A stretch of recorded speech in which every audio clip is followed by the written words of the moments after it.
ಓಂ ಘಂ ಗಣಪತಾಯೇ ನಮಃ. ಶ್ರೀ ಗುರುದೇವರುದ್ರಾಯ ನಮಃ.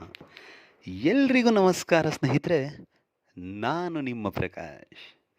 ಸ್ನೇಹಿತರೆ, ಇಂದು ನಾನು ನಿಮಗೆ ಶತ್ರುವಿನ ಮರಣ ಮಂತ್ರ ತಗೊಂಡು ಬಂದಿದ್ದೀನಿ. ಇದನ್ನು ಹೇಗೆ ಮಾಡೋದು, ಯಾವತ್ತು ಮಾಡೋದು ತಿಳಿಸ್ಕೊಡ್ತೀನಿ.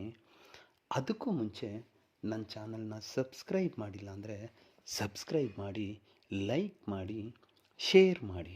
ಹಾಗೆ ಬೆಲ್ ಐಕಾನ್ ಬಟನ್ ಪ್ರೆಸ್ ಮಾಡೋದನ್ನ ಮರಿಬೇಡಿ. ಏಕೆ ಅಂದರೆ ಮುಂದೆ ನಾನು ಏನು ವೀಡಿಯೋಸ್ ಬಿಡ್ತೀನೋ ಅದೆಲ್ಲರಿಗಿಂತ ಮುಂಚೆ ನಿಮಗೆ ಬಂದು ಸೇರುತ್ತೆ. ಸ್ನೇಹಿತರೆ, ಜೀವನ ಅಂದ ಮೇಲೆ ಜೀವನದಲ್ಲಿ ಶತ್ರುಗಳು ತುಂಬ ಜನ ಇರ್ತಾರೆ. ನಾವು ಬದುಕೋದನ್ನು ನೋಡಿ ಸಹಿಸೋಕ್ಕಾಗಲ್ಲ ಅಂಥವರು ತುಂಬ ಜನ ಇರ್ತಾರೆ. ನಮ್ಮ ಫ್ಯಾಮಿಲಿಲೂ ಇರ್ತಾರೆ. ಅದರಲ್ಲಿ ತುಂಬ ಅಂದರೆ ತುಂಬ ಟಾರ್ಚರ್ ಏನು ಕೊಡ್ತಾ ಇರ್ತಾರೋ ಅಂಥವ್ರನ್ನ ಸದೆ ಬಡಿಯಲು ಈ ಮರಣ ಮಂತ್ರವನ್ನು ಪ್ರಯೋಗ ಮಾಡಿ. ಈ ಕ್ರಿಯೆನ ನೀವು ಶನಿವಾರದ ದಿನ ಮಾಡಬೇಕಾಗುತ್ತೆ. ಒಂದು ಬಿಳಿಯ ಹಾಳೆ ತಗೊಳ್ಳಿ. ಬಿಳಿಯ ಹಾಳೆ ತಗೊಂಡು ಬಿಳಿಯ ಹಾಳೆ ಮೇಲೆ ಅವರ ಹೆಸರನ್ನು ಬರೆಯಿರಿ. ಹೆಸರನ್ನು ಬರೆದು ಆದ ಮೇಲೆ ಅದರ ಹಿಂಭಾಗದಲ್ಲಿ ನಾನು ಒಂದು ಗೊಂಬೆ ಕೊಡ್ತೀನಿ. ಅದು ನಿಮಗೆ ಡಿಸ್ಪ್ಲೇ ಮೇಲೆ ಹಾಕ್ತೀನಿ. ಆ ಗೊಂಬೆಯ ಚಿತ್ರವನ್ನು ಬರೆಯಿರಿ. ಬರೆದು ಆದ ಮೇಲೆ ಒಂದು ಕುಡಿಕೆ ತಗೊಳ್ಳಿ, ಮಣ್ಣಿನ ಕುಡಿಕೆ ಚಿಕ್ಕದ್ದು, ಮತ್ತು 7 ಲವಂಗ ತಗೊಳ್ಳಿ, ಅರಿಶಿಣ, ಕುಂಕುಮ ತಗೊಳ್ಳಿ. ಇಷ್ಟನ್ನು ನೀವು ಶನಿವಾರದ ದಿನ ರೆಡಿ ಮಾಡಿಕೊಂಡು ಶನಿವಾರದ ದಿನ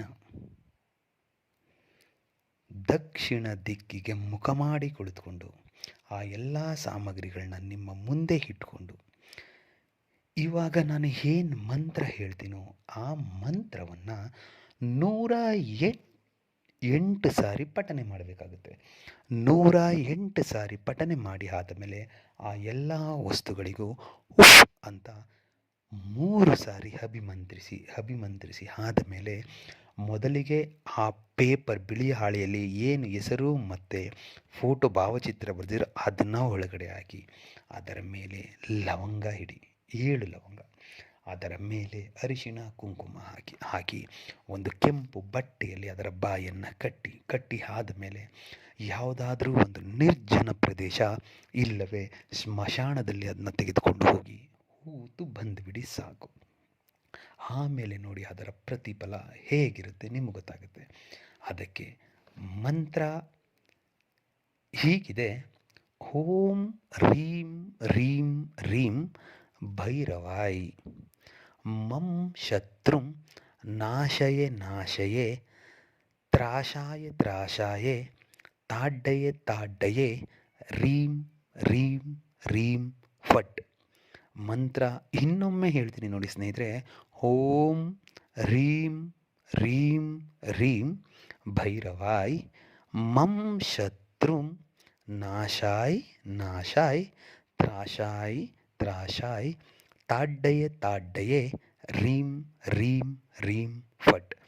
ಈ ಶತ್ರುಂ ಅಂತ ಏನಿದೆಯೋ ಆ ಜಾಗದಲ್ಲಿ ನಿಮಗೆ ಬೇಕಾಗಿರುವರ ಹೆಸರನ್ನು ಸೇರಿಸ್ತಾ ಮಂತ್ರ ಪಠನೆ ಮಾಡಿ. ಖಂಡಿತ ರಿಸಲ್ಟ್ ಸಿಗುತ್ತೆ. ಇದರಲ್ಲಿ ಯಾವುದೇ ರೀತಿಯ ಅನುಮಾನ ಇಲ್ಲ.